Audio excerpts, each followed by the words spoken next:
Hello and welcome to another episode of Scions of the Southland, presented by From the Rumble Seat. I'm your humble host, Akshay Ishwaran, and joining me today as the only other member of this podcast that was available is Mr. Cade Lawson.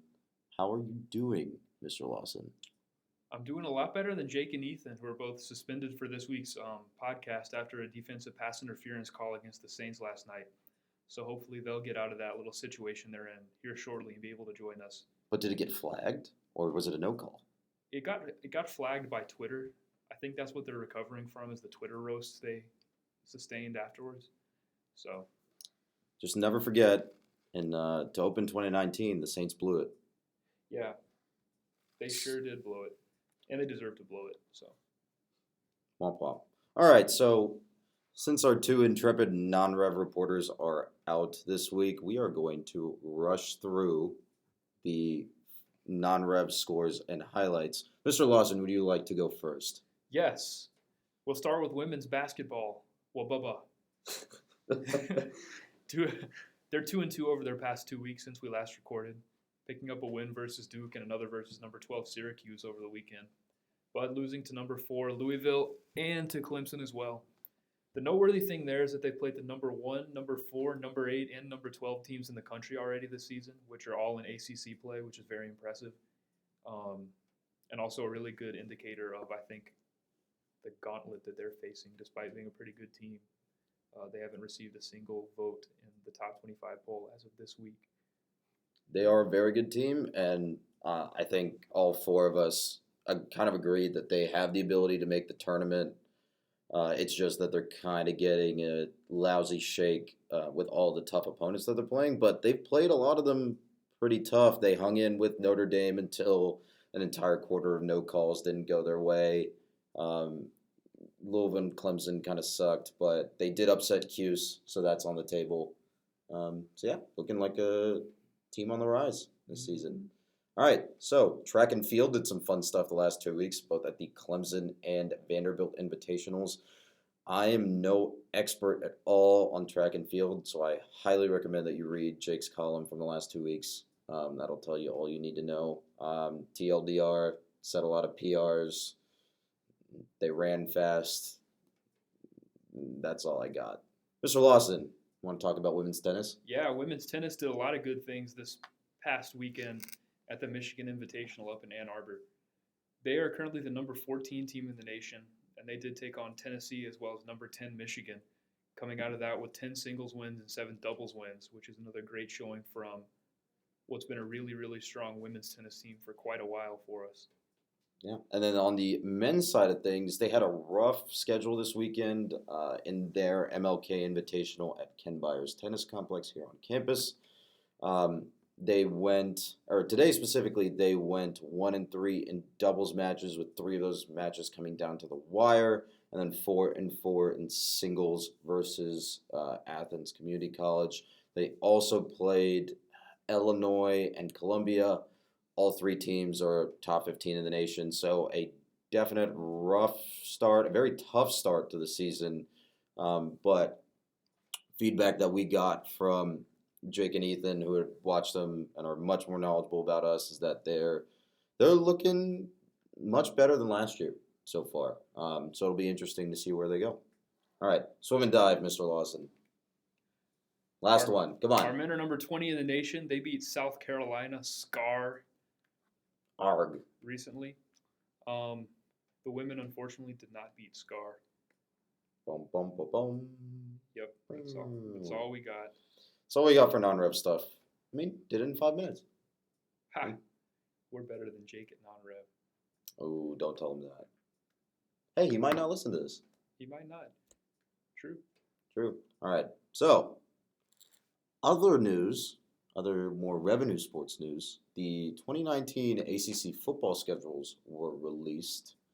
Mr. Lawson, what did you think?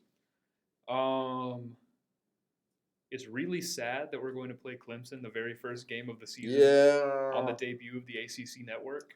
I don't know who decided that was a good idea in any given year, but especially in a year when we're going to be making a coaching change. But yeah, I wouldn't describe that as a smart move from a competitive game standpoint. Although you never know. Maybe we'll be Never know. surprised in year one of Geoff. They are for the losing they're losing a couple players on that All ACC defensive line. They're losing. I want to say they're losing a couple players on offense as well. Yeah, But but I mean, I'm not convinced that you need an All ACC defensive line to give trouble to our offensive line as it transitions in its first year out of the option. Yeah. So just a quick recap of Georgia Tech's 2019 football schedule before we get into the nitty gritty. No team has a bye week before playing us, so that's awesome. That's definitely a change, a welcome change from the Paul Johnson years, the last couple of Paul Johnson years. The out-of-conference slate has us playing USF at home, Citadel at home, Temple away, and then Clean Old Fashioned 8 at home. Obviously, we opened the season at Death Valley, at Clemson. This is a 2-bye season because of where Labor Day falls in the schedule, so that gives us a little bit more rest. The other ACC Thursday night game that we play this season is versus NC State in the second to last week of the season. That gives us just a little bit of extra rest before Clean Old Fashioned Hate, which is awesome. So yeah, that kind of covers the major things. What else did you think about the schedule? The toughest part of it, it's hard to say where I think the toughest part of it is because things can change so quickly from season to season. But based on what we saw last season, I really think the last three games are probably going to be the toughest stretch. There are obviously better teams mixed in, but as far as a consecutive string of games goes, playing Virginia Tech, then North Carolina State, then Georgia, even though they're all at home, is pretty tough. I think probably pretty safe to expect Virginia Tech to be better this year than they were the past couple of years. NC State, even though I don't think they'll ever be very good, is still better than much of the Coastal will be. And of course, Georgia, I think, is going to be a solid team as well. So that's probably the biggest part of the schedule where I don't see any type of reprieve. Everywhere else, you kind of have like a Citadel thrown in or a team where you think you've got a good chance of beating either North Carolina or Duke or something like that, where Duke will be replacing Daniel Jones and North Carolina is breaking in a horrifically hired head coach. Hold on. They're not just breaking him in. They are breaking him in again. Oh, they're breaking him back in. You're right. Breaking him back in. Mr. Mac Brown, formerly of Texas. Horrific idea. Man, I don't know where... He was a terrible coach. He was a terrible play-by-play announcer. I don't know where CFB teams have gotten this idea this offseason of that hiring older coaches is a good thing. It's not. I mean, it doesn't work pretty much ever, but they keep doing it. Hey, it almost happened to us. Ouch. Kind of. Ouch. Hey, we have Jeff now. Too soon. We're very happy to have Jeff. We are very, very happy to have Jeff in his Waffle House addiction. And in other Jeff news. Uh-oh. In other Jeff news, we are going to play Temple this year, which is interesting. Yeah, there's a lot of plot lines there for that game, especially with the weirdness at Temple with Manny Diaz's hire. Temple basically making $4 or $5 million off of coaches being taken off their hands. Yeah, they should get an HGTV show. They're just flipping houses, but it's coaches. They got them, then they flipped them back to Miami. Yeah, I mean, they made $2.5 million off of us for that buyout, and then $4 million off of Miami for Diaz's buyout. I think, right? They haven't even hired a new coach. No, they did. I think they did. Who'd they hire? Rod Carey. I don't know who that from is. NIU. Oh, I think they did. Yeah, I don't know. They still probably have a pretty good team. They'd have a chance to beat us, I think. They did not look good in their bowl game at all. No, they didn't look good in their. I mean, did we? I mean, well, they played Duke, and Duke had a very weird season. Did Daniel Jones play the bowl game? Probably. Okay. Yeah. Also, Daniel Jones is some sort of cyborg. This is a general comment. Daniel Jones is some sort of cyborg for playing 2 weeks after he broke his collarbone earlier this season. Yeah, that's true. I don't know how he came back so quickly from that. Duke, I also don't know why Duke he's medical. I don't know why he's like a possible top 10 pick in the draft, but I think this year's draft is super weak. That's the kind of consensus that I've heard.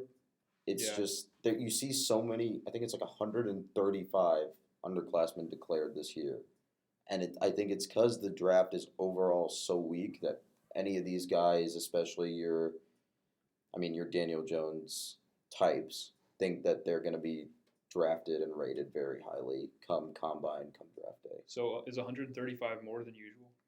Yeah, I think that's been trending upward the last couple of years. Huh. So the perceived weakness was corrected by the underclassmen. But I mean, maybe, but like, interesting. I don't know. I think that, we're a Georgia Tech podcast. We don't, we know some NFL draft things, but not like. That's pretty efficient. I think that's pretty efficient. I like how it happened just at the right time for the Falcons to have a high. Well, no, we don't even have a high draft pick because we dropped 7 picks by beating Tampa Bay. But that's okay. Is it okay? I mean, no. Do you want to talk about it? No, I don't want to talk about it. They're terrible. Oof. They're bad. Back on topic. Yeah, you mentioned Jeff and his Waffle House. Oh man, I wasn't gonna get there yet. I still have a couple other notes here. Oh, okay. Okay, so let me clear the rest of it out. My piece on the schedule, I think if you take a look here at the stretch in October where you play North Carolina at home, Duke away, and then Miami away, and then Pitt. Well, I guess Pitt is in November, but Pitt at home. If you get through that 4-game stretch, I don't think it really matters what happens in the other games necessarily, because I think if you get through that 4-game stretch, you're probably in the running to play for an ACC title. What do you mean get through that? Well, you get through that if you can post like go 4-0. If you go 4-0 in that stretch, which is a tall order, mind you, especially in a transition year, I think you're in the running for a Coastal Division title. Well, yeah, probably so. Well, considering that's 66% of the Coastal yeah, right there, exactly. But like that'll do it. But math, man, how do numbers work? But yeah, I don't know. I agree. That's definitely true, but I don't know if we'll be having that conversation at this point. We thought we'd be having that conversation this year, so maybe they'll surprise us. Maybe Geoff will pull a rabbit out of his hat. Well, we almost were having that conversation this year. We were only a game away from having that conversation. A Pitt game away from that. So we almost did have that conversation, but I feel less good about having that conversation this year than I do about having this past someone year. Has got to be Clemson's ritual sacrifice to the football gods in Charlotte, okay? I think it'd be okay if it was us. It's already going to be us in August.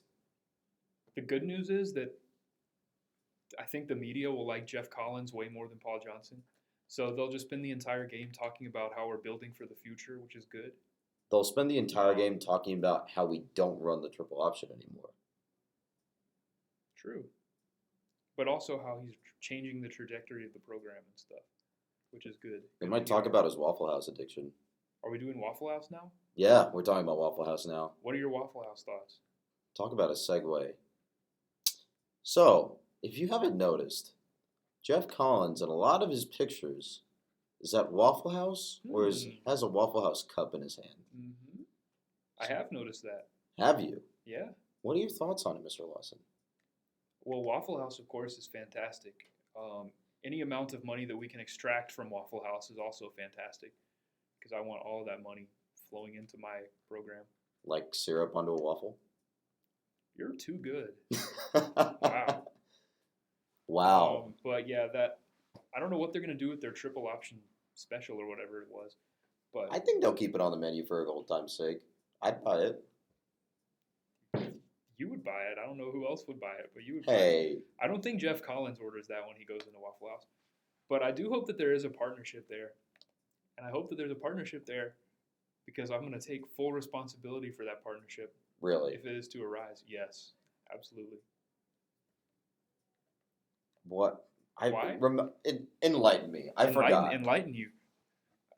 So the catalyst for his whole Waffle House persona is an article written by our own Nishant on our website talking about going play-by-play through his trip to Waffle House God. He was at Temple. Wait, no, I remember this now. I remember this now. Was this the one where it was a video from him at Temple where they went to Waffle House as a group. There was like him and a couple players. It was like a behind the scenes video, right? Yeah. He said something like, "Oh, the soda tastes so much better in styrofoam because it's thermodynamically opposed to the bubbles." Yep, that's pretty much. I think that might be verbatim what he said. And I haven't heard anyone debate that yet, so I'm just going to assume it's true. You can tweet me correcting me. But yeah, he referenced that article in his press conference, and after that is when it took off. I feel bad because I feel like he probably hates Waffle House at this point. Dude, his cholesterol levels have got to be through the roof. Dude goes there like every morning. Every morning. If Twitter and social media are to be believed, he goes there very, very often. He does, and I don't know why he does, because that just doesn't sound appealing. Because he's been here for like a month and a half or 2 months now, so. I hope GT Athletics has really good health insurance. Something tells me that he got pretty good health insurance when he came here. I don't think they make your millionaire college football coaches want for much as far as insurance. This is Georgia Tech. Yeah, that just means we value insurance more because we can't pay them, so we just give them insurance. Are we creating the next insurance? We're like a nonprofit where you have to give vacation days because you can't pay them. That's great thinking right there. Yeah. That's startup level thinking right there. That's just creating the culture of innovation that we want on campus. Innovation, toughness, relentless effort, Mr. Lawson. It's like Uber, but for football coaches. That's my startup idea. Proprietary. TM, trademark? Yep. Trademark, copyright? All that. Do you want to talk about something a little bit more depressing? Ugh. I mean, no, but we can. We have to. Okay. All right. So basketball season is a thing still, for better or for worse. GT men's basketball, has gone 1-3 since we last recorded, losing to number 7 Virginia Tech. They were 9 when we played them. I don't know what they are now. They are 7, and they got blown out by UNC today. Like, Yikes. blown out. I think UNC hung 100 on them. 103-82. Yep. We also lost at Clemson and got blown out at home versus Louisville, which was super frustrating and not fun. But they did post a win at the Carrier Dome at Syracuse. So there's that, which is nice. They play again tomorrow at home versus Notre Dame. Notre Dame is favored by 1 by Vegas and Bovada, like Cade loves. And it's Pastner wig night, I believe.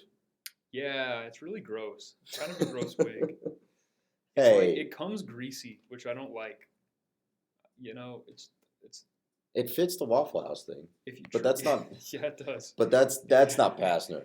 If you didn't get one last year, it's definitely worth your time to come to the game and get one this year. I'm kind of surprised they did it twice, just because that seems like a really niche giveaway. So I think it's like a Stranger Things kind of it's like Pastner Things night apparently. So it's Stranger Things mixed with Josh Pastner. So they're giving away a snapback and a wig.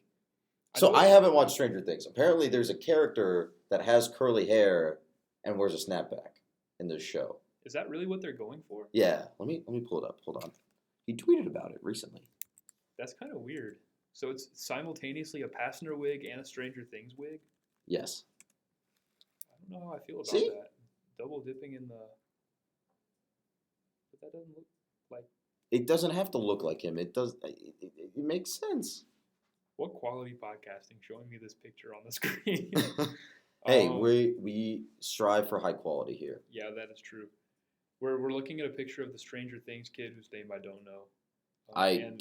To Josh Pastner. Hey, it's the, what is that, 35-year challenge? You not on the 10-year challenge bandwagon, Mr. Lawson? No, I'm not. I want to see a picture of you from 10 years ago. Now. I can try to find one. What was that, 2009? Yeah, 2009. What was I doing in 2009? I don't know. You're a 2000 baby, aren't you? No. Basically. 1999. You're basically, that's basically 2000 baby. Can't round. Anyway, back basketball related. Tomorrow, Notre Dame Notre Dame by 1 is the line. It's been like alternating between GT by 1 and Notre Dame by 1 and a pick 'em, and it's weird. It's no one can really agree on who wants to win this game. Yeah, we're still gonna. I think we're still without Jose Alvarado, right? Yeah, so the injury report said no Jose Alvarado. He should be back for Duke, although I don't know how much that's going to help. AD Gay is still out with some sort of undisclosed injury. And then Brandon Alston is still out for a personal matter. Yeah, that's really bad. And all of those three are, I think, the majority of our offensive production, other than James Banks. James Banks has been a revelation this season. I think he was. Yeah, he's a really good player. He could be a. He could. I don't want him to declare for the draft, but I think he could declare for the draft pretty easily. I think if he cleans up a couple things, he could be draft worthy. I think he's already draft worthy, honestly.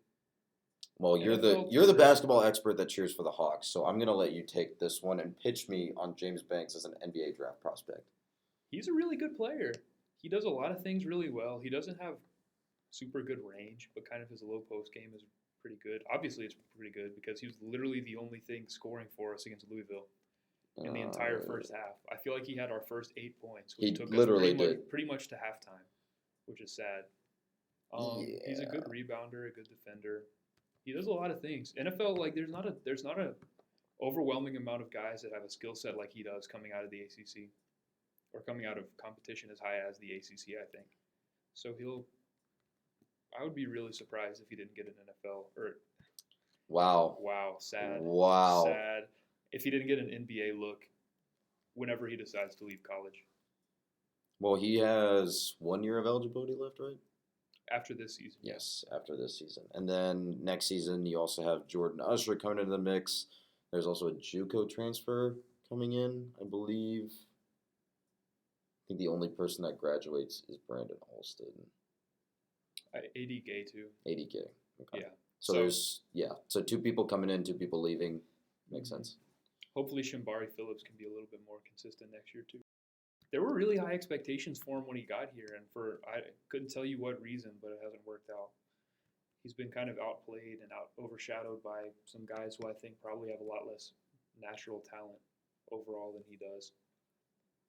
So what have you kind of thought about the season as a whole? Because I know I think our consensus, at least the consensus from the fans I've seen, is like we've been pretty disappointed about how things have turned out, at least in the ACC part of the schedule, other than, I mean, I guess you have Gardner-Webb in the non-con. But I think it's sort of you have 2 extreme opinions. One is like, okay, we'll give Pastner all the time he needs. There's the Ron Bell situation kind of screwed things up. Plus, he doesn't have all of his guys in. Plus, college basketball has always been a money don't lie kind of sport for recruiting. And then there's the other side of the pendulum, which says Pastner has had his time. He's not producing. Like, we need to start thinking about moving on, or we need to move on very soon. Yeah, I mean, I don't think that any changes should be made after this season.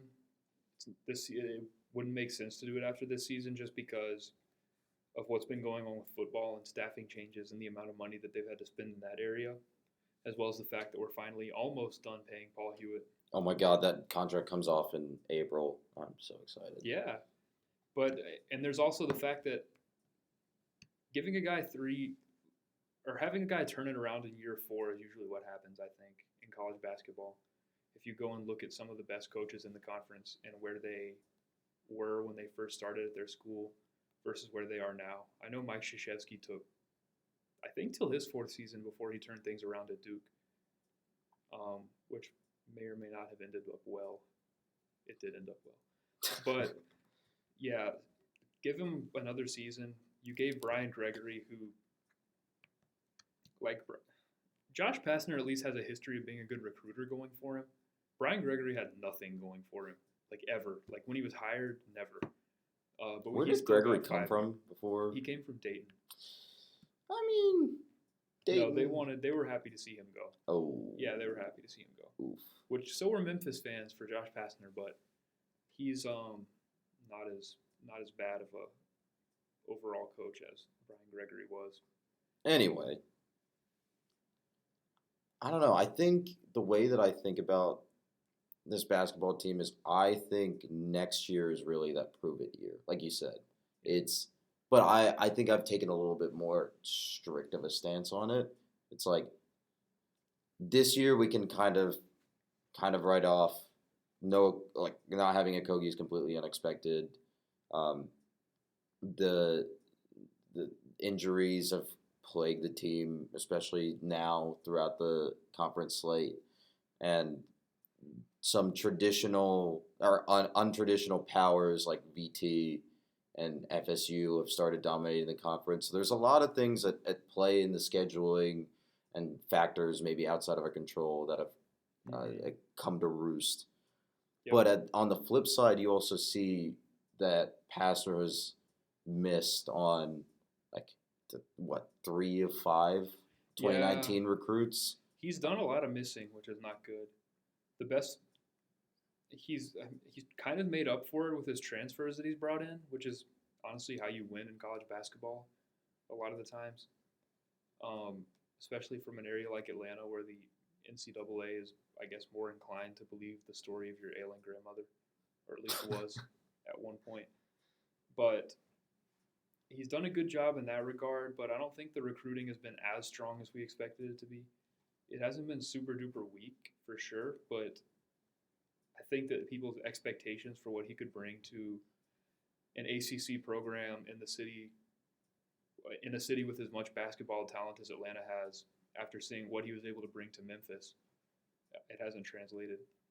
Yeah, and that's why I think next year, once he has, I guess, a full team of his recruits, that should be the year upon which we judge him moving forward. Because if it ends up being that he can't get to the postseason with a team full of his recruits, then what are we and that are all experienced and been in his system, then what are we? I don't know what the next step is from there. I think that's when you go to athletic director Todd Stansbury and be like,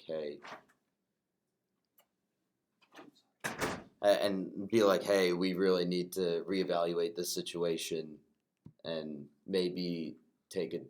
I don't know. I don't know how you move on from there. Yeah, 4 years is what you can offer guys. It's more patient than most schools would be. But you could probably make a case for a 5th year. People will make a case for a 5th year. I might. I don't know. But I think it just depends on how 2020 goes. And the rest of 2019. There's still a lot of this season left. So. There is. There definitely is. We'll the Jackets are sitting at 10-8 overall, 2-3 in the ACC. Yep. You have a quality win over Cuse, and then one over Wake in the ACC. And then, non-con is non-con. Yeah, so. You got to win the cupcake non-conference games. And I think we've had a discussion about that before, about how that scheduling isn't all perfect, and that's something that I think should definitely improve next year as part of the recruiting, or as part of it being his prove it year. Because I know on the flip side, in baseball, Danny Hall, in what looks to be a prove it year for him, has put together a very, very, not daunting, but very, very profitable schedule if he plays his cards right. Mm-hmm. So something like that in 2020 would be really nice to seeing like Josh Pastner be like, hey, I want this team to play at the level that of these difficult teams that are on our slate, and I want to be able to beat them. So. Yep, for sure. Yeah. All right. So that's really all we had. Mr. Lawson, you have any final thoughts before we head into our tasting menu? Basketball, football? No final thoughts, I don't think. Not for me. Oof. I've thought enough. Yeah, maybe not enough. You are an econ major. Gosh. Ow, my heart. And your degree. Right in the education.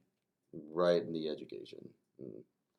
Anyway, all right. So, your Georgia Tech sports tasting menu for next weekend. What is that? January 26th and 27th? I don't know. I don't know how calendars work. 26th and 27th. So, we're going to start off the slate. Actually, for this week, we'll start off the slate with men's tennis versus the Citadel on a Wednesday. That'll be a good one midweek. Again, not non-rev expert. Don't really know how good the Citadel is in terms of men's tennis, but nice way to get out and stretch and watch some GT sports or listen on the radio or follow along online at midweek. Women's tennis is hosting the ITA kickoff weekend next weekend at Ken Byers Tennis Complex. I think one of the other teams invited is number 20 Auburn, and I forgot the other two teams, so that'll be fun. Men's basketball goes to Duke for its annual scheduled murder. Mr. Lawson, do you have any other thoughts on that? No. Ooh. Scheduled murder, that's never good. You hate to hear that. Well, it's number 2 overall Duke now, not number 1, unfortunately. Grayson Allen's gone. That's good. That's good. We don't have to hear Jake shout things at him this time. Or him trip anybody. Or that. Track and field is at Clemson next weekend. Women's basketball plays number 8 NC State next Sunday, so that'll be another fun conference, highly ranked clash that has some upset potential brewing. And then to round out the weekend, Swim and Dive hosts the University of Denver Pioneers at Macaulay Aquatic Center. Good stuff. I bet they have good lungs. Swimming at high altitudes. I don't know where is the university. I have to look this up. Are they within city limits? I don't. Is outside of city limits not high up? I don't know. I've never been to Denver. It's high, right? It's mile high, yes. Yeah, but it's not like Denver itself is just on the top of a mountain. Isn't the whole area around it high? I have no idea. I don't need. I mean, there's definitely a lot of people that are high, but like. Okay, that was a good one. Give me that one. Play on words there. Give me that one. Very nice. Shut up. What? All right, final thoughts. Final thoughts. Tasting menu thoughts. Tasty. That's all I got. Which is the tastiest? Duke. Just because I can see a world where we win that game. I don't know what world it is, but it's out there. How many possibilities did you view, Dr. Lawson?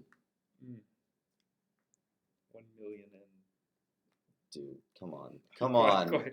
Come on. You had it. You had it. You had the reference. I know I forgot. I know the reference. 14,605,000. 14,605,000.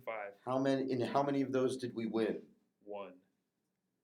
And then everyone fades to dust dramatically. Mr. Pastner, I don't feel so good. Alrighty, we will see you in another 2 weeks. And until then, go Jackets.